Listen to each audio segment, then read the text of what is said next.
everyone, good morning. Happy sunny Wednesday. We are going to read chapter 17 of Journey to the River Sea today. It's only a short chapter, so I thought I'd do the lot. It's not very many pages at all, so make sure you're comfy. Now, I can't believe no one told me that I forgot to get Moz, didn't I, in the last video? And he hasn't spoken to me for a few days now, so he's just about speaking to me again now. So here he is. I remembered him this time for chapter 17. Okay. One of the things Clovis had been most afraid of was being forced to ride.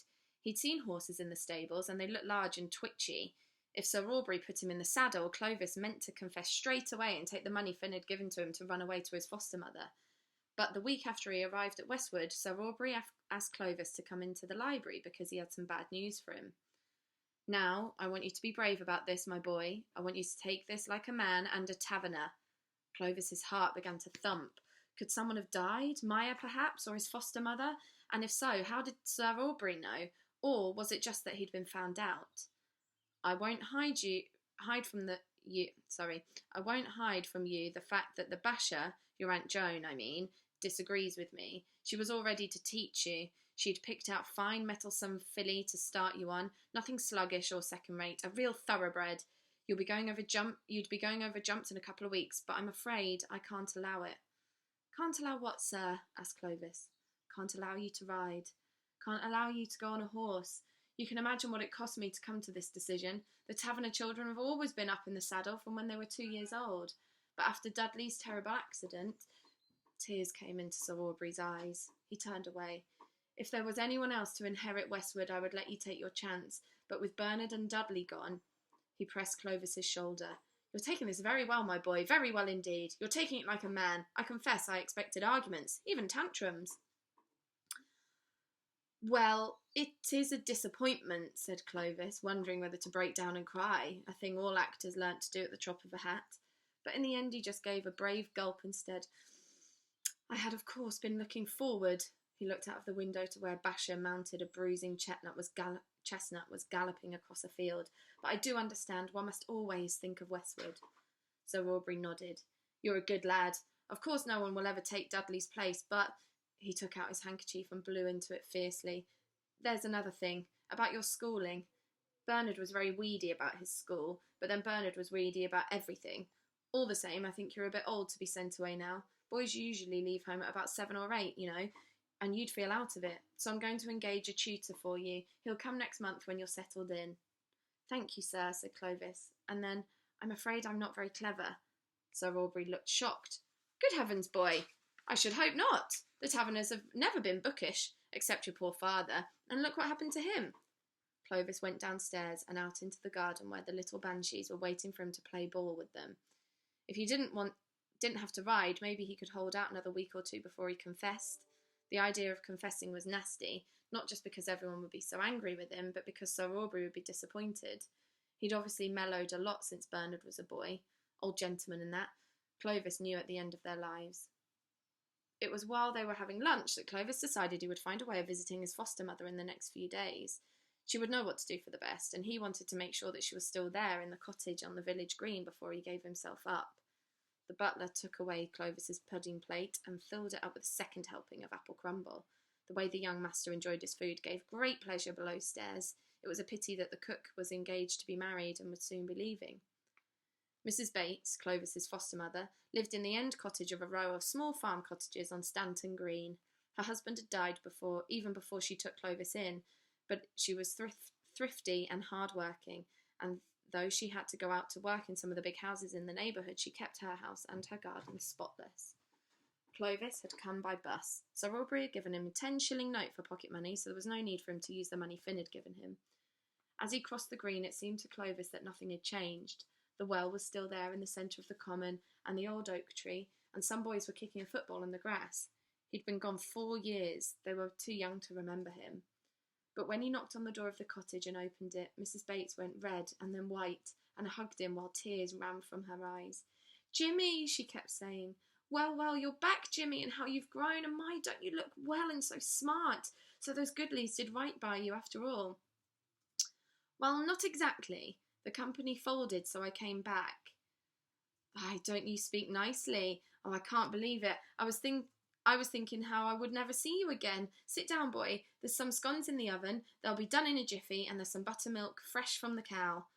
While she spoke, he looked around the room.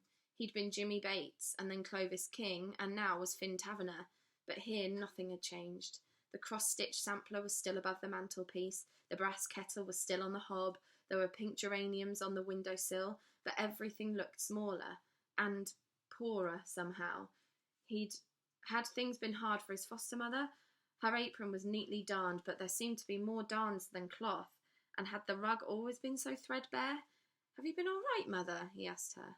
"Oh, times aren't easy, but I do some cooking for people in the village, and I manage. With the garden and all. Oh, yes, I manage fine." She went to the oven and took out the scones.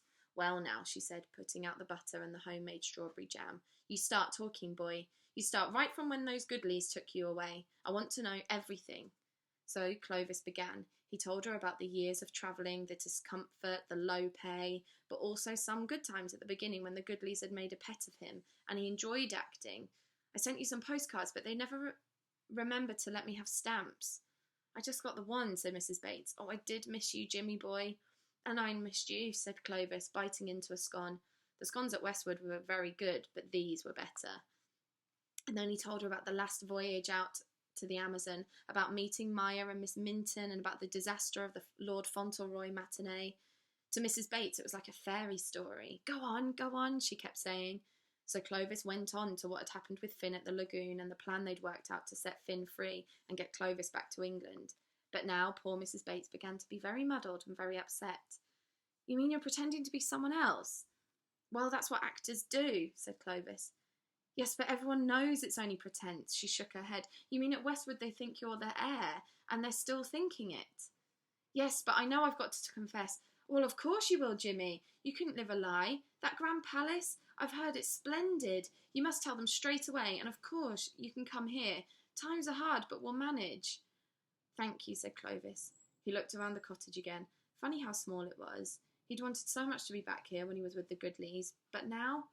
But he knew his foster mother was right. He would confess. He'd do it the very next day. But finding a time to do it was not easy. The next day Sir Aubrey was shut up with his bailiff, and the day after that he was driven into York for a check-up with his doctor. But on the third day after Clovis had seen his foster mother, Sir Aubrey suggested a little walk around the park. He took his stick and a pair of binoculars and put on his deerstalker, and they set off. "Time you got to know the estate," he told Clovis. But before they crossed the courtyard, Sir Aubrey stopped by the statue with the severed head. He touched the neck stump with his stick and then ran it over the battered forehead and the nose of the head lying on the ground. "Something I wanted to ask you, my boy," he said, "about this statue. Could you leave the head the way it is after I go? Because of Dudley, something I remember him by." He sniffed and blew his nose. "After you go, sir?" "After I pop my clogs, turn up my toes, die, you know what, then everything in the place is yours." Clovis took a deep breath. Now was the time. He couldn't go on with this lie. "Actually, sir," he began, "I've got something to tell you." He flushed, but he went on resolutely. "You see..." A thunderous braying voice interrupted him. The basher, mounted on an enormous black horse, came galloping across the home paddock towards them. Behind her, looking cold and worried, came 3 banshees on their ponies. "Came to ask the boy to tea," brayed the basher. "The girls wanted to play charades." So that was the end of the first confession. The next time he was alone with Sir Aubrey was after dinner, when they were served coffee in the drawing room. The fire was drawing nicely. Sir Aubrey looked sleepy and amiable. Perhaps he wouldn't be too angry? "Sir Aubrey, I've got something to tell you." "Grandfather, I told you to call me grandfather, boy." "You see, there's been a mistake, a muddle. The Crows, I mean Mr. Trapwood and Mr. Lowe, thought I was someone else, and..." He began quickly to tell his story, looking down at the fireside rug. When he'd finished, he lifted his head, waiting for an explosion. Sir Aubrey lay stretched out in the chair. His arm hung limply by his side, and from his chest there came a deep and rumbling snore.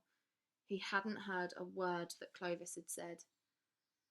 Clovis almost gave up after that. Only the thought of what his foster mother would say if he didn't tell the truth kept him going, and at the beginning of his 3rd week at Westwood, he managed it. He was with Sir Aubrey in the picture gallery. The old man often took him there, and in particular he liked to stand Clovis next to the portrait of Admiral Sir Olwyn Taverner and his cocked hat, and pointed out to Clovis how alike they were. "Look at the nose, boy, the way it turns up, just like yours. Or see the cleft in the chin, exactly the same." This time Clovis felt he couldn't stand this, and before Sir Aubrey could take him to see the picture of what was supposed to be another of his great uncles, he took a deep breath and began. "Sir Aubrey, I have to tell you—" "Grandfather," interrupted the old man. "I've told you to call me grandfather." Clovis was getting desperate. "Yes, but you see, you're not really my grandfather. There's been a mistake. I'm really—" And this time, very quickly, he managed to tell the story. Clovis had often imagined what would happen after he'd owned up and told the truth. He imagined Sir Aubrey raging angrily, or icily cold, or even hurt. But never in his worst nightmares had he imagined anything as terrible as what happened next. And we're going to hold it there. What is it? I wonder what's happened. Very interesting. Chapter 18 is next. And a short chapter again, so maybe we'll do the whole lot again. Right, I hope you enjoyed today. Stay safe, be good in the sun, drink lots of water, and I'll see you soon. Lots of love. Bye.